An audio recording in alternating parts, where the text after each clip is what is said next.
Welcome back, fellow Illumineers, to be our guest. We're still here. Yes, I'm recording this all on the same day, so inevitably I will be. But I still got them out. It's still published. It counts. We're here. We're back. We're doing a draft set review for Shimmering Skies. We're talking about Ruby today. And I'm really excited to be talking about Ruby because I think I'm going to have potentially some hot takes here. And that's always fun, right? We can just mess with people. So, challenge out to all of you. Hit me up in the comments if you're like, you are way off. There's no way you're right on this card. Get the heck out of here, Heath. I'm all for it. Give me the thoughts. Give me the feedback. Let me know in the comments what you think. But let's dive right into it and see if we can upset some people. So we're going to do A, B, C, D, F as our rating system. A is first pickable and happy to first pick it. This is a bomb or just really effective card. There are commons that are absolutely within this territory. But ultimately, it's something that you're just like, you open your pack, you look at it, and you're like, yeah, this is the one for me. Love this one. Happy to have it, right? That's an A. B is, I'll first pick it, but I'm not going to be absolutely thrilled about it. But I'm definitely very happy to pick this up and have this in my deck. I will always play this card, and I'm going to kind of be picking it in the first half of the pack. C's are your, like, journeyman staples of your deck. You're almost always going to play these cards unless you've drafted so well that your deck's just crammed full of A's and B's. So you're always going to play these cards, or almost always. But you're not exactly thrilled to be taking them. You're just like, okay, these are cards that are going to fill out my deck, right? These are the cards that you want kind of in the middle to last half of the pack, and they're solid. D is, ideally, I'd like to not have this in my deck. I will play this, but I'd like to not have this in my deck if I can help it, and I'm certainly not wasting any early picks on it. These are cards that you are going to be picking up because it's the only cards left in the last third of the pack, right? Ideally, these should all be inkable. If they're that bad, you should not be taking an uninkable card that's that quality, right? And then F is don't play it. And usually that's because they're uninkable and they're like D quality and uninkable. But it could also, there could be some inkable cards that I rate as S just because they're so bad. And in that case, obviously, if they're inkable and you need ink, you're going to play them in your deck because you're only eliminating 8 cards that you drafted. So if you have, 8 uninkables that are Fs, you're going to play an F that's inkable, of course, right? But you should try never to have this anywhere near your deck, and you should only be using it as ink if I've got an inkable F in there. All right, I'm not going to talk about tapping it too much. I talked about the 2 cost, 2/2 lore in previous sets, in Amber especially, so or previous inks. So go back and check out that one if you don't know what I said there, but low C. Wreck-It Ralph's a tough one. So 3 cost, 1/4. Whenever you ready this character, gain 1 lore for each 1 damage on him. Well, that necessitates a 1/4 to actually ready. So that's the downside. You're paying 3 costs for a 1/4 and hoping that he's able to ready. I feel like you're going to be disappointed more often than not. This could be, right? You get 3 damage on him. He quests for 1, readies for 3. What? But, I mean, unless you're stacked with bodyguards, and you just find the perfect situation where you can challenge him into a 3/3 and he doesn't get challenged on the way back or damaged in another way, and you're able to ready him and gain that sweet, sweet lore. I don't think that's going to happen very often. You're going to be disappointed. He is a low C, high D. Maximus, team champion, 3/5/2 lore. At the end of your turn, if you have any character with 5 strength or more, gain 2 lore. Is that going to happen too much in draft? Maybe, but not much. I don't know if you've looked at the cards that exist in this set or this game, but there's not a lot with 5 strength or more. Support helps, but yeah, I think most of the time this is going to be a 6 cost 3/5/2 lore, which is not nearly good enough in this set. There's way better stuff at 6 and even at 5. There's a bunch of 5-drops I'd rather play over this on turn 6, even if I couldn't play anything else. So, no, Maximus is... I feel like I can't give him a D just because the 3/5/2 lore body is at least something. So it's probably a low C, mid C, but he's not going to do the thing. Turbo. Turbo's awesome. Turbo is a king. See what I did there? Yeah, it's uninkable. I get that, and I'm going to be arguing for another uninkable low drop coming up. This one isn't as good as Arthur, which we'll talk about in a little bit, but it's still pretty darn good. 2 cost 2/3 rush? Even if it was reckless, I'd probably be happy with that. But the fact that it's not, the fact that you can quest, and there is a King Candy that is relevant to shift onto with this particular character. Yeah, there's a good chance that you could get a good amount of 2-for-1s with this character. Especially if you're on the draw, right? They go turn 1, 2/2. You go turn 1, whatever. They quest with it on the next turn. On turn 2, you rush in with your 2/3, and maybe all they've got to counter that is another 2/2 or something like that, right? So they've got to trade into it if they want to, or just let you trade on the next turn. So you're going to get a decent amount of 2-for-1s for this, and it's going to get you that early board control I've been talking about. If you don't know what I'm talking about, go back and watch the other ink colors. It is absolutely going to maintain that board control for you to be able to get to those sweet, sweet 4 and 5 drops. Oh my gosh. 4 and 5 drops in this set. Give me King of Hearts. All right. Donald Duck, man. Donald Duck, the legendary get done dirty again. What is this? Why? They really value the strength adjustments in this card game. And I don't think it works well for Constructed, and I don't think it works well for Draft. It probably works a little bit better in Draft than in Constructed, right? Having a 9/6 body when we're in kind of the second half of the game is not nothing.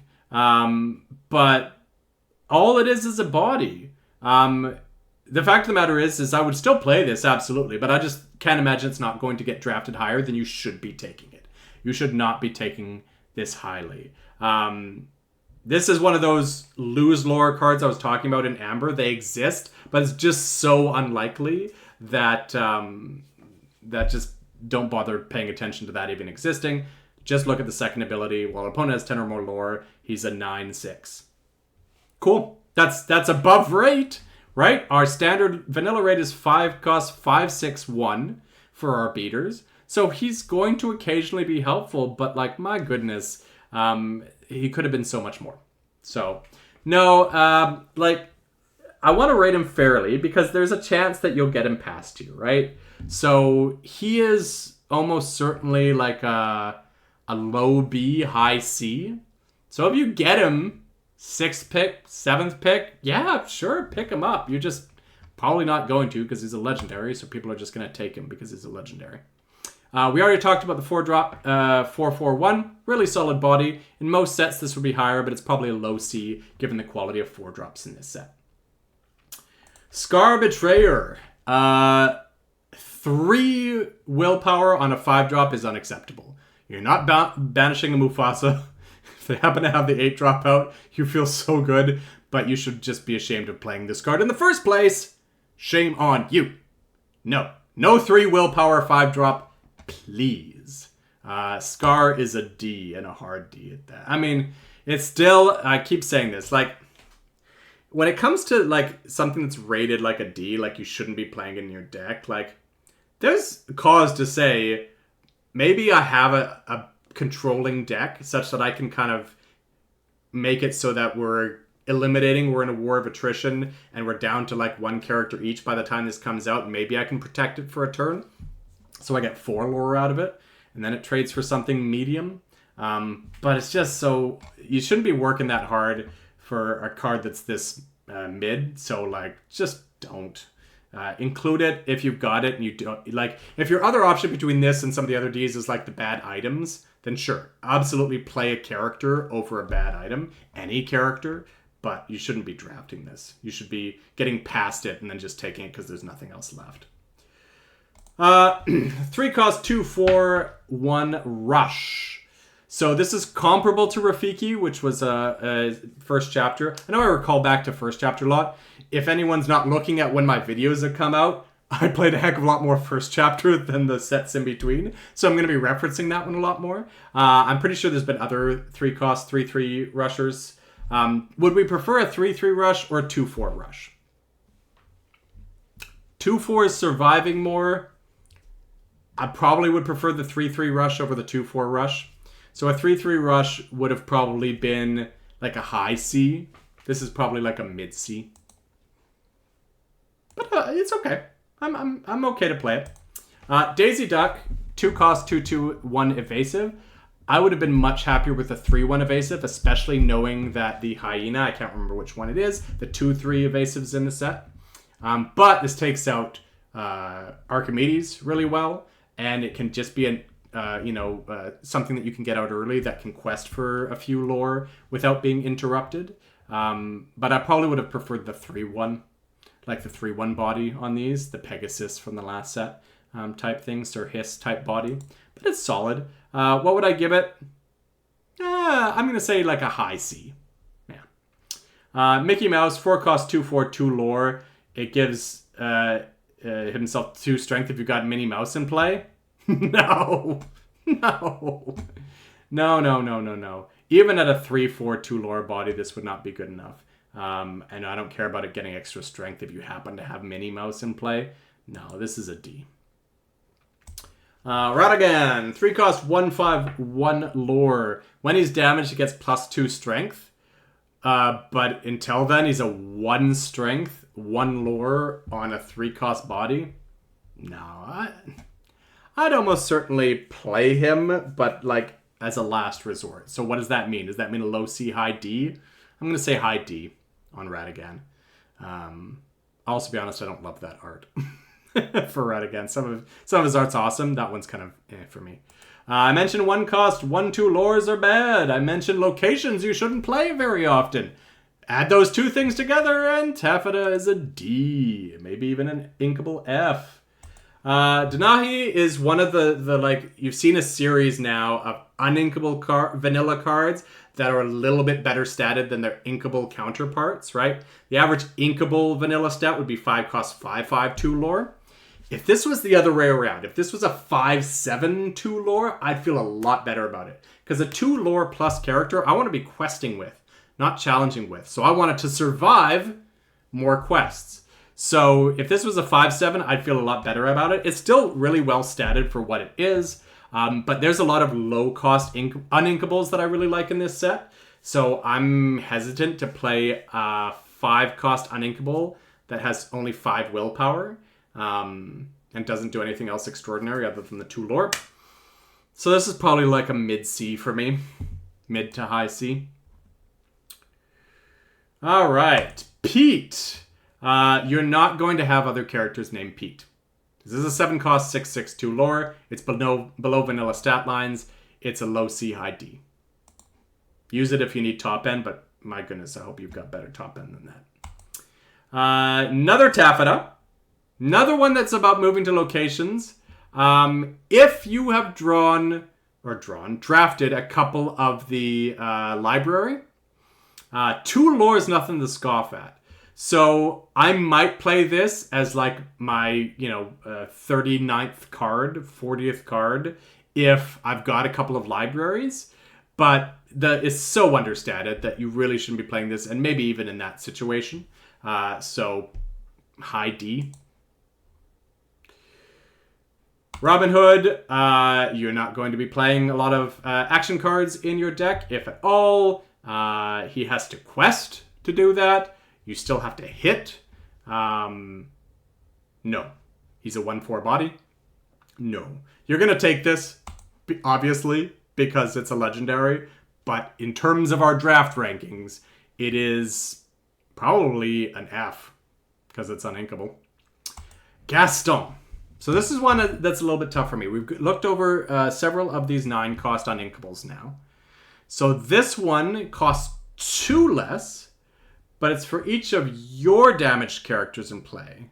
So that means your characters have to survive a challenge. So as opposed to Robin Hood, where I've got to damage my opposing characters, I can kind of make that happen if I have to. I might have to sacrifice a character or two to make it happen, but it might be worth it for a 4 questing, 4 lore ward character, right? Gaston, I have to have characters in play that survive challenges and survive to the point where I can actually play Gaston, which means they probably have to survive challenges from my opponent on their turn, or be so inconsequential that my opponent doesn't want to eliminate them if they're already damaged. So he's going to be harder to get out. And then when you do get him out, he's going to take out anything, but he's either going to trade 1 for 1, and you had to work really hard to get him out, or you might challenge something and he's got a couple willpower left and they're going to throw their cheapest character at it, and it's going to be eliminated. So it's not coming back to turn 2 unless their board's completely wiped. So you're never questing with this card. So all that equates to something that is kind of sexy, you know. Gaston's a sexy man. It's kind of sexy, but is probably going to be more flash than actual substance with that 6 willpower. If it was like a, I mean, this might be too overpowered then, but if it was like a 10-10 or a 10-8, then I might be more interested because it might actually survive. It's still going to be a 2 for 1, almost certainly, unless you're going after something huge. It's still going to be a 2 for 1, but you had to work really hard and pay a lot of ink to get that 2 for 1. So, you know, for 2 damaged characters, if I can make it so there's 2 damaged characters of mine out, and I can get him out for 5, and then I just think of him as a 5-drop rusher, that if I'm getting a 2 for 1 off my 5-drop, I'm happy. But if you got to work really hard and there's times it's going to be stuck in your hand, you got to factor that in. So what does that equate to? I still want him in the deck. Probably a low B. Maybe as bad as a high C, but you're still going to draft him. But you should be drafting him kind of mid to the top of the last third of the pack, mid of the pack. And people are going to think a lot higher of him, almost certainly. Any 3-cost 4/3 vanilla, anything 3 cost with 3 willpower has got to be good in my book to make the cut, and this is not. I'm much happier with the 3/4 than the 4/3. The 3/4 you can usually manufacture a 2 for 1 where you can trade with a couple of things. 4/3 is a lot harder. So that's a D. I think this might be the best non-rare in the set. This is my hot take I've been waiting for. I've been waiting and waiting. I think this might be the best non-rare plus. Like non-rare, super rare, legendary. The best non-rare plus in the set. There are far more powerful and impactful cards. But the efficiency of this. Look at the 1 and 2 drops in this set. I'm going to take, and you have to excuse me, I'm going to take a moment here. I'm going to back out. I'm going to go to all the inks here, and I'm just going to look at, where's our cost here? Cost. 1 and 2 drops. How many 1 and 2 drops in this set, looking at this, oh, it's got items in here, but looking at this, how many 1 and 2 drops in this set does this not just get a 2 for 1? Bonsai he trades with, but I'd be happy to take that trade. Almost everything else, he's getting a 2 for 1 because he's getting rid of one thing and then he's running into the next one. Yes, he is reckless, so that is a disadvantage. But you're not really getting to the point where that matters, because in the first 2 to 3 turns, you're just running him into everything that they're dropping early, and you're almost always getting a 2 for 1 out of him with a 1 drop. Like, what? Yeah, he is one that I've been taking higher and higher and higher in my test runs, and I'm happy for it. Like, I've gotten to the point where I'm taking him over the evasive Zazu, 3/5 2-lore evasive for 5, and I'm taking this over him? Yeah, because in a vacuum, obviously I want Zazu more. But given the way this set is played out for me, and the sheer number of high-quality 4 and 5 drops, the difference between the quality of a Zazu and, say, an Archimedes 5-drop, or, you know, one of the Hey Bodyguard we're going to look at in Steel, or a number of other 5-drops. The difference between the quality of Zazu and those 5-drops is not nearly as significant as the difference in quality between Arthur and all the other 1-drops. And most of the 2-drops.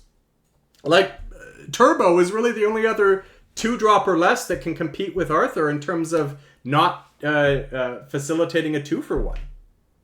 I love him. And him, Arthur, with the library, right? You take out their lowest drop early, and then find a way for him to not run into things on turn 2 or 3, right? Use your other characters to clear their board. And then turn 4, drop your library, move him over to it, run him into anything small where he can trade and draw you that card, and then you're just off to the races. Because you've already gotten a 2-for-1 out of him, let alone drawing the card. Oh, so good. I've had situations where I've gone turn 1 Arthur, turn 2 Arthurs, and it's just no contest. It's just like, what do they even do at that point? Turn 3, they drop Fix-It Felix Bodyguard. Great, I'll run 2 of these into Fix-It Felix. Both of my Arthurs stay on the board. Felix is gone. I run my 3rd Arthur into whatever it was protecting. Oh, love it.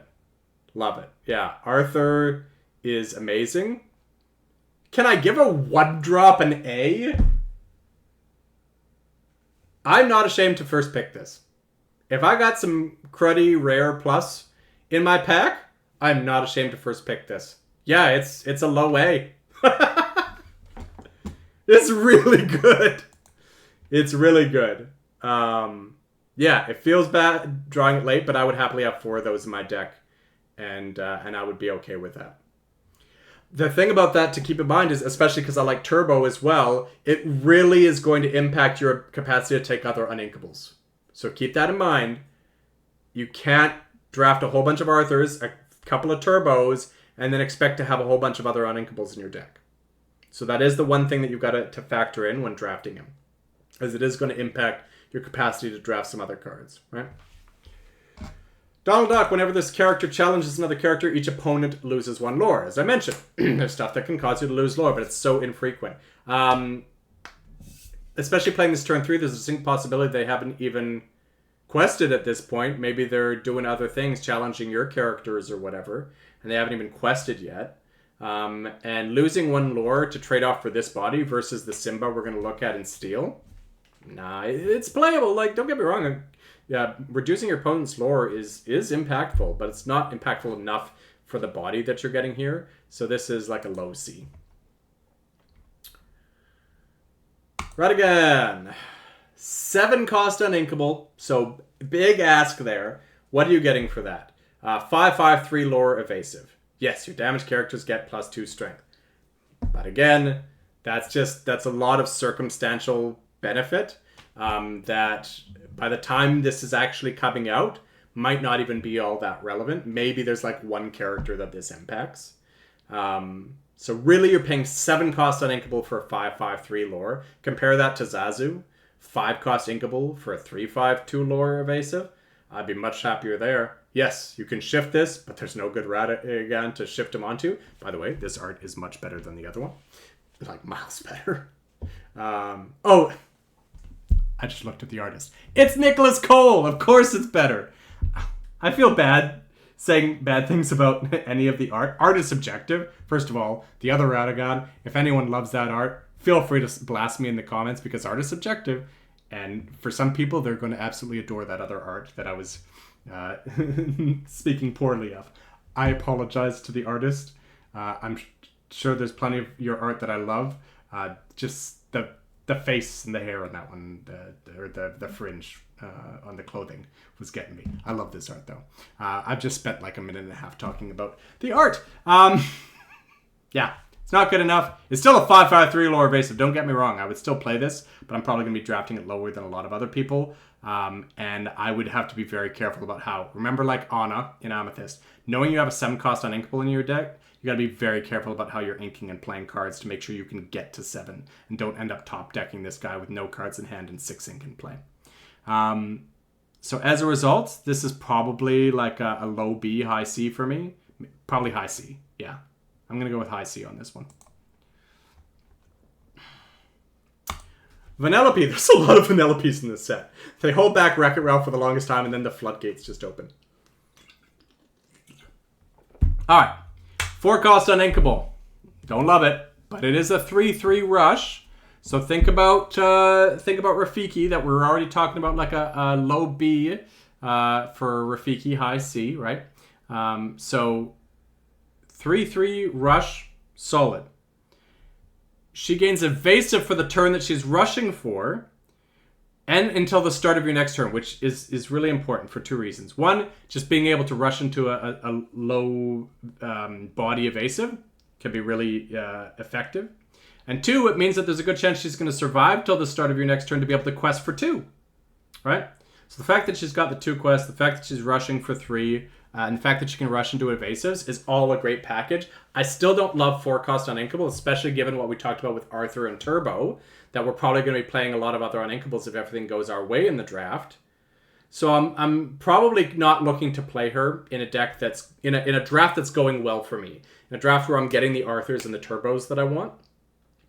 But in the average deck where you're playing against good drafters and they're taking those cards, and you've got the room in the uninkable count, you're going to be very happy to have her in the deck. So what does that equate to?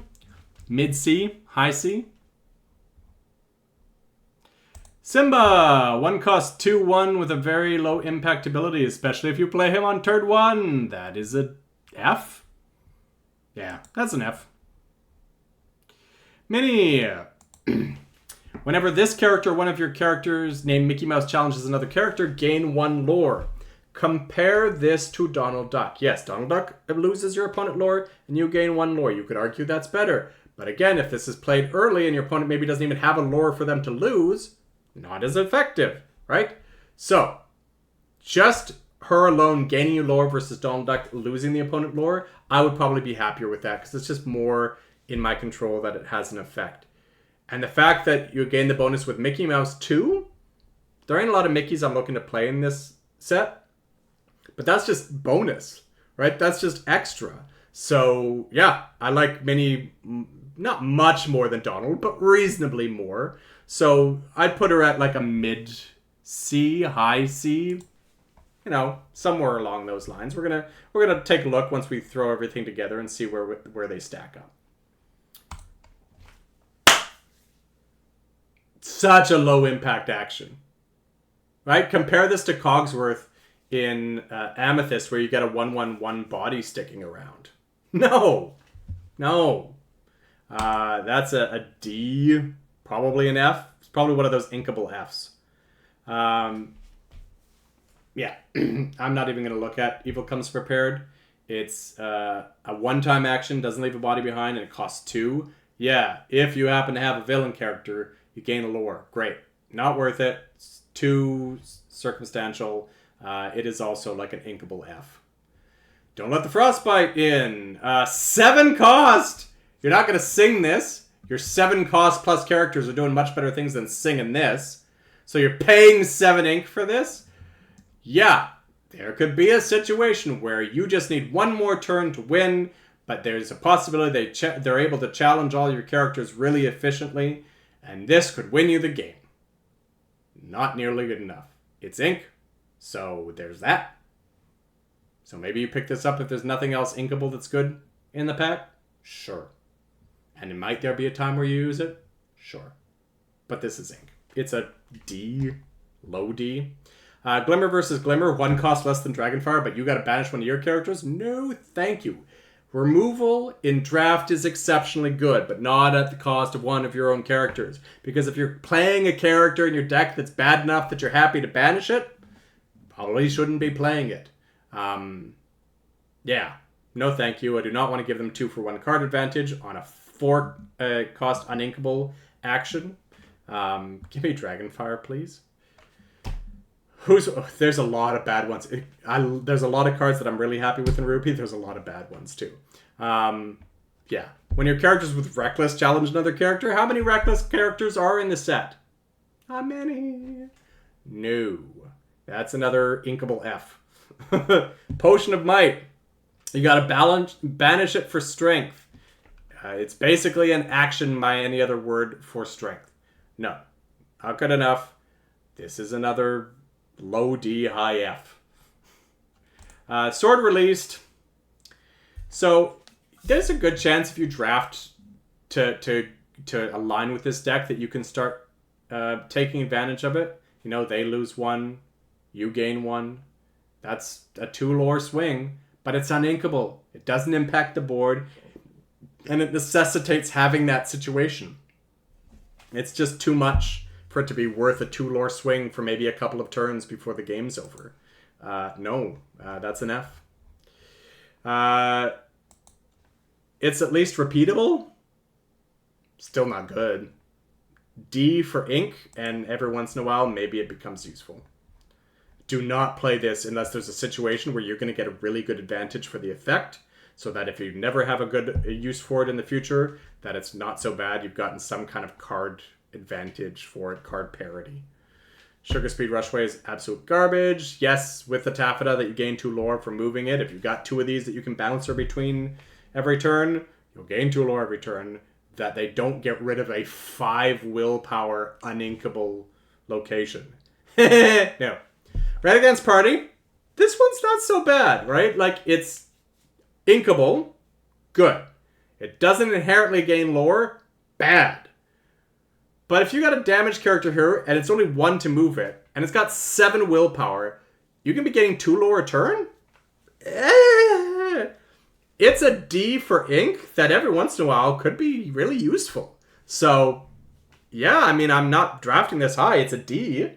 But I would play it over like a Ruby Chromicon in my deck if I'm choosing between my ink sources, right? I'm definitely playing that above a lot of other Ds, and just every once in a while, maybe it's going to get me 2 or 4 lore or something like that, which would be wild. All right, there's Ruby. We're at, we're cutting the time even more. We're getting efficient here, folks. Woo! Again, we're getting close to the end here, and I will be doing like a brief summary of the top cards to be drafting. I'll probably go by like ink cost. Here's your best 1-drops. Here's your best 2-drops type thing. And take it from there and kind of talk about the ink spread, your curve that you'd be looking at, and look at that. Awesome. Thanks, everyone. Drop some thoughts and comments. Do you feel like Arthur is the best non-rare plus in this set? Probably not a lot of you agree with me, but I'd love to hear your thoughts.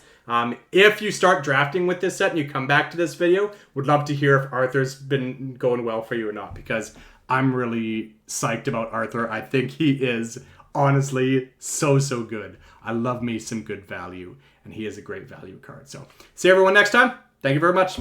Cheers.